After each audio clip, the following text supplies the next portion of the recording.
उत्तर प्रदेश में बोर्ड की परीक्षा अभी जारी है, लेकिन नकल माफियाओं का नतीजा आने लगा है। मैनपुरी से लेकर एटा तक कई नकल माफिया पकड़े गए हैं। यूपी पुलिस और एसटीएफ अब इन पर एक्शन ले रही है। सीएम योगी ने यूपी में सभी प्रकार के माफियाओं का साम्राज्य उजाड़ दिया है, तो नकल माफिया कैसे बच जाते?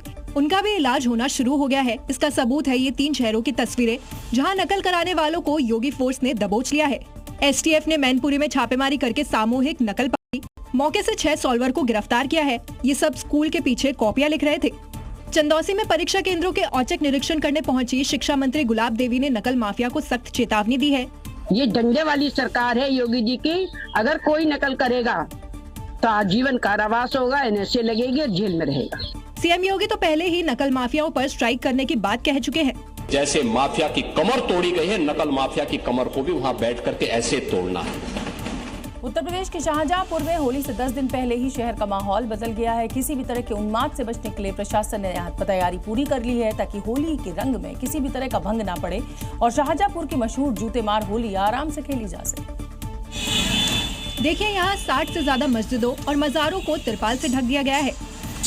उद्देश्य यही था है कि कोई भी उपद्रवी इन धार्मिक स्थलों पर कहीं रंग न डाल दे, कोई माहौल खराब न हो जाए। जिला प्रशासन का यही कहना है कि ऐसा वो सुरक्षा के मद्देनजर करते हैं।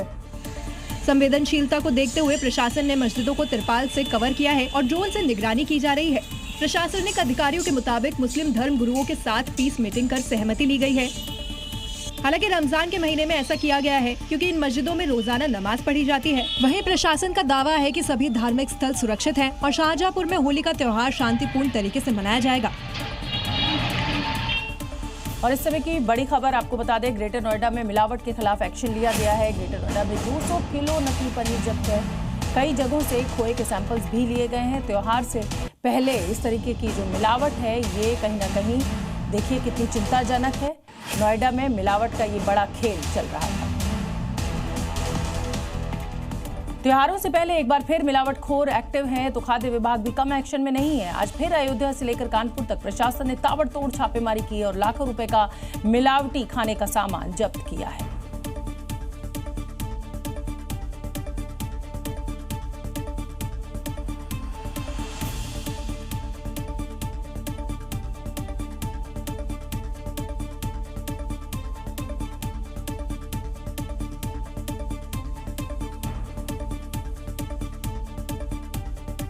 शुद्ध खाना और पीना हमारा हक है, लेकिन कुछ मिलावटखोर अपने फायदे के लिए लोगों की जान के दुश्मन बन गए हैं। राजस्थान के सीहोर में प्रशासन ने एक्शन लेते हुए 792 किलो नकली घी जब्त किया है। ये तस्वीरें सीहोर की है, जहां बड़ी मात्रा में नकली घी बनाने का काम चल रहा था। ये फैक्ट्री 2 कमरे घर में चल रही थी, लेकिन इसमें कई किलो नकली घी बन रहा था और घी के टिन इसके सबूत हैं। एक कमरे में टिन के डिब्बे, पैकिंग का सामान, सांची में रैपर मिले हैं। तो वहीं जब जांच की गई तो पता चला कि इस फैक्ट्री में 792 किलो नकली घी है, जिसे जब्त कर लिया गया है। टीम को भनक लगते ही आरोपी मौके से फरार हो गए।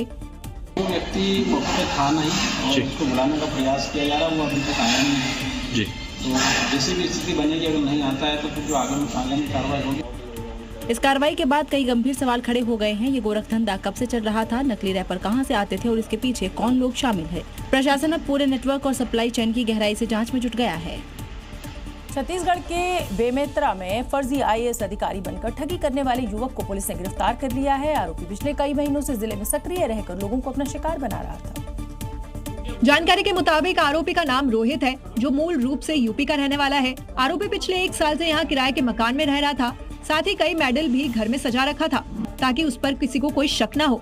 सबसे बड़ी बात है कि आरोपी न केवल 10वीं तक की पढ़ाई कर फर्जी आईएएस अधिकारी बन बैठा है और लोगों को अपनी ठगी के जाल में फंसाकर आरोपी ने 3 लोगों से 2 लाख से ज्यादा की ठगी की है।